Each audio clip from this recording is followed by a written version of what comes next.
నిన్న జరిగిన దుర్ఘటన నాకు ఈరోజు ఉదయం తెలిసింది. నిన్న ఏదైతే ఇదివరకు పోర్ట్ స్టేడియం ఉందో ఆ స్టేడియం విశ్వనాథ్ కన్వెన్షన్స్ అని చెప్పి అలాట్ చేయటం అయింది. అది కూడా ఎంక్వైరీ చేయవలసిన అవసరం ఉంది. అసలు దానిపైన కూడా ఒక సిబిఐ ఎంక్వైరీ చేయాలి. ఎందుకంటే చాలా ఆరోపణలు ఉన్నాయి. ఏదైతే అలాట్మెంట్ చేసినప్పుడు టెండర్ ప్రీబిడ్లో ఉన్న టెండర్ కండిషన్స్ అలాట్మెంట్ అయిన తర్వాత మార్చేసారు అని చెప్పి కొన్ని వార్తలు వస్తున్నాయి. అది వాస్తవమా కాదా అనేది మనకు తెలియకుండా ఆరోపణలు చేయడం కరెక్ట్ కాదు.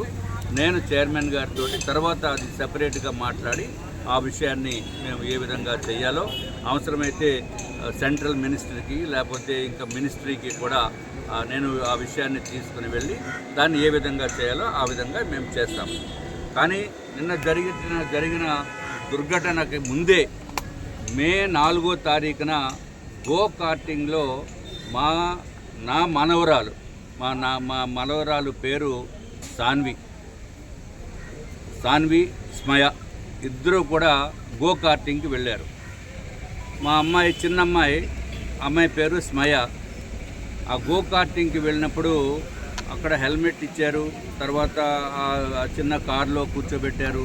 సరే డ్రైవ్ చేసుకుని ఏదో చిన్నపిల్లల ఆట కాబట్టి చేస్తూ ఉంటే పక్కది వెహికల్ తగిలి అక్కడ సేఫ్టీ బెల్ట్ లేని వలన డైరెక్ట్గా తుళ్ళిపోయి రోడ్డు మీద పడిపోయి హెల్మెట్ కూడా ఊడిపోయి 2 టైస్ కూడా డీప్ కట్ అయిపోయి సుమారు 45 రోజులు బెడ్ మీద ఉంది. 45 రోజులు బెడ్ మీద ఉన్నప్పటికీ కూడా ఆ సమయంలో ఇదేదో స్పోర్ట్స్ కాంప్లెక్స్ ఇంకా డెవలప్ చేస్తున్నారు, ఇది మా వాళ్ళ పొరపాటేమో అనే భావనతోటి నేను పెద్దగా రియాక్ట్ కాలేదు. అయినప్పటికీ కూడా ఆ మేనేజ్మెంట్ కాశీ విశ్వనాథ్కి నేను చెప్పడం జరిగింది. అయ్యా మీరు చాలా తగిన జాగ్రత్తలు చేయాలి, దీనికి ఏమన్నా ఐఎస్ఓ సర్టిఫికేషన్ ఏమన్నా ఉందా, సేఫ్టీ సెక్యూరిటీ ఏ విధంగా చేస్తున్నారు అంటే మేము అద్భుతంగా చేస్తున్నాం సార్ అని చెప్పి ఆయన చెప్పడం జరిగింది. అట్లాగే తర్వాత తెలుసుకున్న విషయం ఏంటంటే చాలామంది పిల్లలకి బ్యాక్ బోన్స్ ప్రాబ్లం వచ్చి మా అమ్మాయి కూడా బ్యాక్ బోన్ ప్రాబ్లం వచ్చింది. అయినప్పటికీ కూడా 45 డేస్ తర్వాత కోలుకుని మళ్ళీ నార్మల్ అయింది, అది వేరే విషయము. తర్వాత కొంతమంది లిప్స్ కట్ అయిపోయిన వాళ్ళు క్లాస్మేట్సే ఉన్నారు. అట్లాగే పెయింట్ అయిపోయిన వ్యక్తులు కూడా ఉన్నారు. అయినప్పటికీ కూడా సరే దాన్ని ఏదో రెక్టిఫై చేసామని చెప్పిన మలానా నార్త్ నియోజకవర్గంలో ఆ పర్టికులర్ దానికి నేను శాసనసభ సభ్యుడిగా ఉన్నప్పటికీ కూడా సరే జాగ్రత్త తీసుకోండి అని చెప్పడం జరిగింది. కానీ నిన్న జరిగిన దుర్ఘటన చాలా మనసుని చాలా బాధతోటి నిండిపోయేటట్టు చేసింది. అంటే ఏదైతే వాసుపల్లి గరగరావు, ఆయన పేరు గరగరావు, తర్వాత ఆయన్ని గంగాధర్ అని పిలుస్తారు, వాడబలిజ బై కమ్యూనిటీ. ఆయన చేస్తున్నది బిజినెస్, ఫిషింగ్ హార్బర్లో చేస్తున్నారు. ఆ తల్లి పేరు వాసుపల్లి శ్రీలక్ష్మి.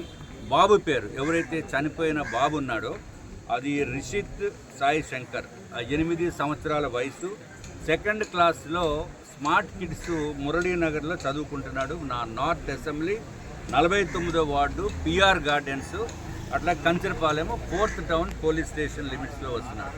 ఈ ఫోటో చూస్తేనే నాకు చాలా బాధాకరంగా, ఎంత ఈ చిన్నారి ప్రాణాలని తీసేసింది ఎవరో తెలుసా?